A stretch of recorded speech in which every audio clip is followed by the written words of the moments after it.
ঈদের journey smooth হয়েছে বলে আমি মনে করি, কারণ 1.5 কোটি মানুষ 3 দিনের মধ্যে ঢাকা ছাড়তে চেয়েছে। কোথাও কোনো বড় ধরনের 2-1টি অনাকাঙ্ক্ষিত দুর্ঘটনা ঘটেছে, সেটার জন্য আমরা দুঃখিত, জাতি দুঃখিত, জাতি ভারাক্রান্ত, মর্মাহত। একটা প্রাণেরও ডিপারচার কেউ চায় না। 2টি বড় দুর্ঘটনা ঘটেছে। এছাড়া যানজট বলেন, মানুষের ঘন্টার পর ঘন্টা অথবা যানবাহনের অভাবে বাড়ি যেতে পারছে না, ঈদের দিনও রাস্তায় কেটেছে, এরকমও ছিল।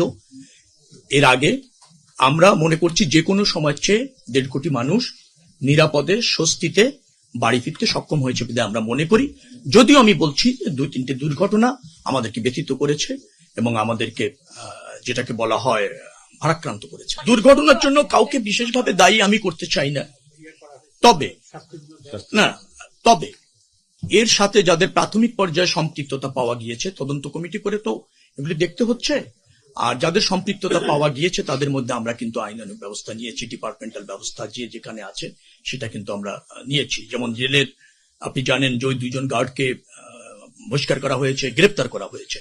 তাদের যে বস ছিল সাব অ্যাসিস্ট্যান্ট ইঞ্জিনিয়ার, যিনি ওখানে ওই গার্ডগুলি রাখা এবং তারা ফাংশন করছে কিনা, উপস্থিত আছে কিনা, এই যে অফিসারের দায়িত্ব ছিল তাকেও আমরা চাকরিচ্যুত করে ব্যবস্থা নিয়েছি।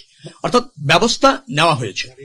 আপনি গাড়ির রুট তো বাতিল হয়েছে এবং এও বলেছি ওই যে সৌহার্দ্য পরিবহন, যেটা শুধু ওই গাড়ির রুট না, তারা তাদের আগামীতে তাদের কাছে জবাবদিহি চাওয়া হয়েছে, ব্যাখ্যা চাওয়া হয়েছে।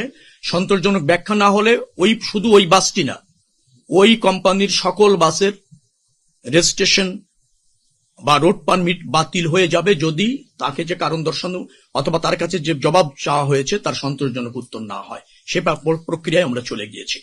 নিহত নিয়ে যেটা বলেছেন, আমার মনে হয় যে আপনাদের পরিসংখ্যানটার সাথে আমার দ্বিমত হবে। আমরা BRTA, roads and highway authority সবকিছু মিলে আমরা তাৎক্ষণিকভাবে কোনো দুর্ঘটনা ঘটলে আমরা তথ্যপত্র কালেক্ট করি। সেখানে এবার আপনার মৃত্যুর সংখ্যা হচ্ছে রোড দুর্ঘটনা, রোড, সড়ক এবং নৌপথে যে দুর্ঘটনাটা ঘটেছে 170 জন আমার কাছে। তার মধ্যে মহাসড়কে 47 জন, 28 জন হচ্ছে আপনার নৌপথে, আর 17 জন সম্ভবত হচ্ছে রেলপথে। আর বাকি আছে এর বাইরে যেটা আছে 170 জন হলে আরো আছে, মানে এই 170 জনের মধ্যে এটা যদি আপনি যোগ করেন তাহলে পাবেন 100-এরও কম। আরো 70 জন যেটা আছে সেটা অন্যান্য সড়কে আর কি, ধরেন এলজিআরডি সড়ক বা অন্যান্য দুর্ঘটনায় নিহত হয়েছেন। সব মিলিয়ে 170 জন।